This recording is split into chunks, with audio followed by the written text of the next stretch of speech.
Ассалаумағалейкум достар, мен Алмат ағамызбен қыз барамыз, келесі съемка бұйыртса. Ассалаумағалейкум, құрметті Семей. Семей деген қазақтың мәдениетті, мәдени астанасы болу керек.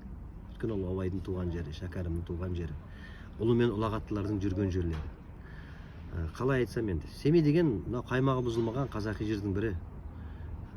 Бірақ ар жағында орыстың шекарасы тұрса да, мына жағында жаңағы Қытайдың шекарасы тұрса да, соның бәріне бой бермей қазақтың жерін ұстап отырған жерлестеріме мың алғыс айтамын. Семей екеуміз көмей деп жайдан жай айтпайды ғой.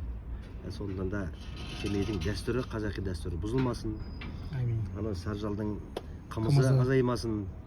Ана Аягөздің кереметтігі азаймасын. Қозы көрпеш Баян сұлуымыздың тұрған ескерткіші тек қана өмірде бір-біріне жете алмай кеткен махаббат емес, бір-біріне жеткен махаббат орнататындай керемет біздің облысымыз болды. Қазір енді Абай облысы дейді.